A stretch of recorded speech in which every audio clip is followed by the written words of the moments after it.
Hey everybody, and welcome to SFF180. It is Monday, October 28th, 2013, and that means it's Mailbag Monday. How's everybody doing? So this is it.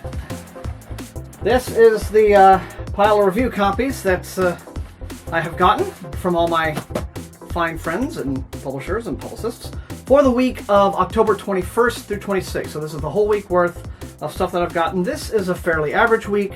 Sometimes weeks are better, sometimes they're not as good. On SFF180, now I have something new to do, which is share the joy with you guys, right? So let's get right down to opening presents, shall we? This one right here on the top. It's from Macmillan, so that will probably be Tor.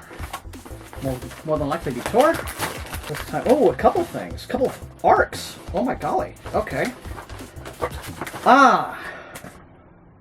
Yes, it's sad. I am at the needing reading glasses phase of life. Okay, this is a book. There's two here, as you see. This first title is called A Darkling See. The author is James L. Cambias, and it's telling me that the release date for this is January. So let's see what this is all about. A Darkling Sea by James Cambias. On a distant planet in the early days of human space exploration, three alien societies C-O-L-I-C-E? At the bottom of a pitch black ocean under miles of ice. I don't know what coalesce means. This book is an exciting and loving return to the classic sci-fi trope of space exploration and alien encounters. Fans of Star Trek will delight in the respect given to the scientific method and attention to detail when imagining the potential consequences and realities of extraterrestrial contact. So it appears to be a first contact story. It is set on an ocean world. Or maybe not an ocean world, but just a world where that's where the alien societies live, at the bottom of the ocean. So that's the first one here. A Darkling Sea by James L. Cambias. It ships in January 2014 from Tor. Now, what we're going to do at the end of all this is, remember, in the comments, what I want you to do is tell me which of these books here you would like for me to review first, to concentrate on, and which ones look most exciting and interesting to you guys, right? Now here we have what appears to be a fantasy, because it's called Three Princes. And books with princes in the title tend to be fantasy books. Okay. No, it's not. I'm wrong. I love being wrong. Okay, badass. This is coming out in February from Tor. And A Modern Egyptian Empire, a science fiction alternate history of emperors, traitors, and imperial conspiracies. Lord Scott Oaken, a Prince of Albion, and Professor Prince Mikhail Mabluke live in a world where the sun never set on the Egyptian Empire. In the year 1877 of our Lord Julius Caesar, Pharaoh Djoser George, D-J-O-S-E-R-George, governs a sprawling realm that spans Europe, Africa, and much of Asia, blah, blah, blah, blah, blah. And then there's lots of adventure and traveling, encompassing Quetzalcoatl, encompassing Quetzal airships, operas, blood sacrifice, and high diplomacy. Three Princes is a richly imagined cinematic vision of a modern Egyptian emperor. I don't know about you, but this sounds epically badass. Three Princes by Ramona Wheeler, shipping in February of 2014. If I can find like actual cover art examples, maybe I'll pop them up on screen here. If you see them, that means I found them. What logic? Okay. All right, so there we go. And next batch. From Simon & Schuster, this one comes. Let's see what they have sent me today. It's The King Arthur Trilogy, Dragon's Child by M.K. Hume. Now, I'm going to think that I've already gotten a book of theirs by M.K. Hume that I just haven't gotten into my queue yet, which happens with me. I'm sorry. Don't mean to be lame. It's just, life. All right, well, here we go. Arthurian stuff for all you Arthurian folks. Let's check this out, shall we? The future of Britain is at stake in the turbulent times of the Dark Ages. The despotic Uther Pendragon, High King of Celtic Britain, is nearing death, and his kingdom is being torn apart by the squabbling of minor kings. But only one man can bring the Celts together as a nation and restore peace. Shipping, when is this out? November 12th. Dragon's Child by M.K. Hume. Okay, Gallery Books. Gallery Books is another Simon & Schuster imprint. Now, most of the stuff Gallery sends me, they tend to be like theme anthologies and stuff like that, which I don't really cover. I tend to prefer novels, but it's good work. And maybe somebody out there will have some love for whatever this is that will... well, guys, my friends at Gallery, you've already sent me this one, but I'll show it again, since this is dropping in February 25th, 2014. This is a horror novel, or a thriller, they're calling it. It's called The Troupe. And let's see what it's all about. It begins like a campfire story. 5 boys and a grown-up went into the woods. Now, again, I've already seen this book. They sent me a copy of it about a month ago. So I'm getting another one for some reason. Oh, bookmark. February 25th. It's all stormy and threatening. Okay. Next. Sharon Shin fans, alert, alert. Okay. This is a sequel to a book she did called Troubled Waters, which I have actually reviewed at sfreviews.net. I will put the link to my review of that book in the About section here. So this is the sequel to Troubled Waters. Royal airs November 5th, so like in about a week. Yeah, Christmas in October. Sent me this, by the way. Ah, Prometheus, Pyre. Hello everybody at Pyre. Hello Lou Anders. And, Empress of the Sun. This is slated for release February 4th, 2014. Empress of the Sun.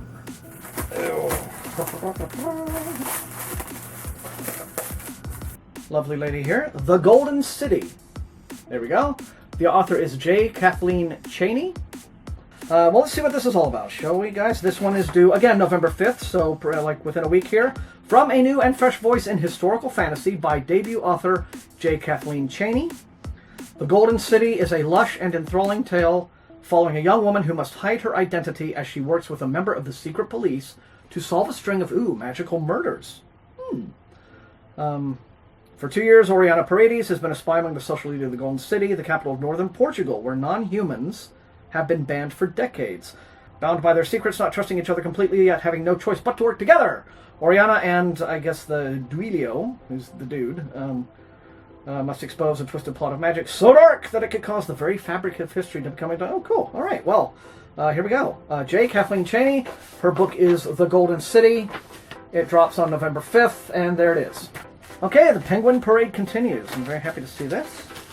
But, hello, Jack. All right. Jack McDevitt, speak English, dude. It's your native language. Here we go. Jack McDevitt, not McDevitt. Here, Starhawk. Very excited about this. I love the Priscilla Hutchins novels, even though I was not a fan of Omega. That book kind of caused me to rant a little bit. But this one I've been looking forward to, and I need to get caught up in this series desperately. So here we are, Starhawk. Again, a November 5th release by Jack McDevitt, the first new Priscilla Hutchins novel since 2007. And Jack McDevitt takes readers back to the beginning, when Priscilla Hutchins achieves her lifelong dream of acquiring her pilot's license after a nerve-bending flight and unforgettable adventure to get it. The Engines of God remains one of my favorite space operas, hard SF space operas, and so I'm very much excited about catching up with Jack on Starhawk. But here it is, and yeah, love this stuff. Okay, let me know, gang. Let's see what's next. Okay, here's another arc from my good friends at Pyre. And I do have the first book in this series outside, so if I get around to this, obviously it's called The Crossing. And here's the sequel to a book by Mandy Hager. Her first book in this series, Blood of the Lamb, was called The Crossing. I do have it. And this is Into the Wilderness, Book 2.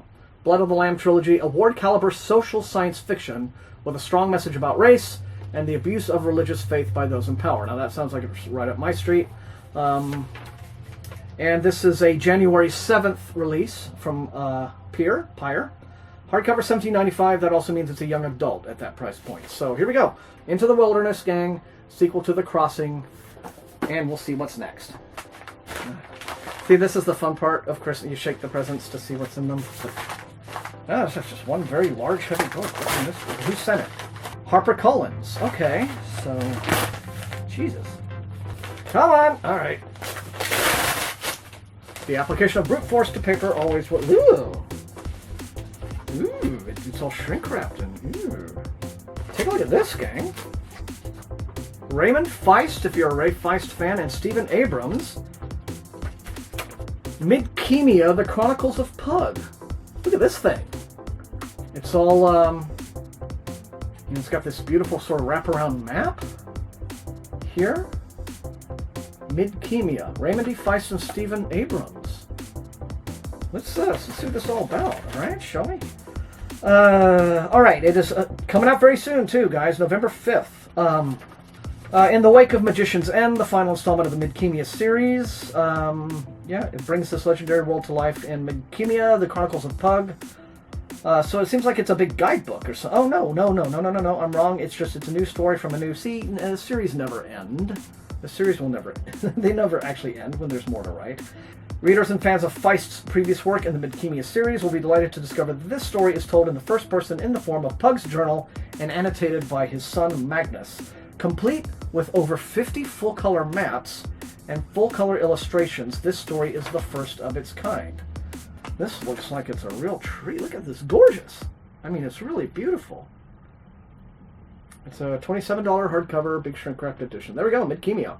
I'm going to tell you right now, this probably isn't going to end up with a high spot on my review queue just at the moment, simply because, again, there's like 30 of these, freaking Rift War books, and it would be a lot of catching up to do before I felt like I could really tackle this one. But I will get to it eventually, definitely. As I will with Magician and, all of the other books that precede it. So, Ray Feist, let's see what's next. Ah! Cute, alright. KW Jeter, hey Steampunk Gang. Here we go. I think this one's actually already out. Yeah, this is out, and I have the arc for it, and they just sent me the final. So this is in stores now.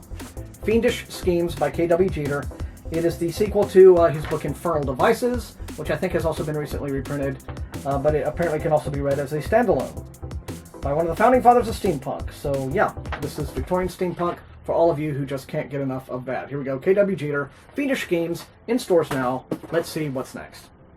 This is last but not least, one final book from Tor to round out the week. Okay, and again, I have the arc of this, but it's nice to have the final copy as well.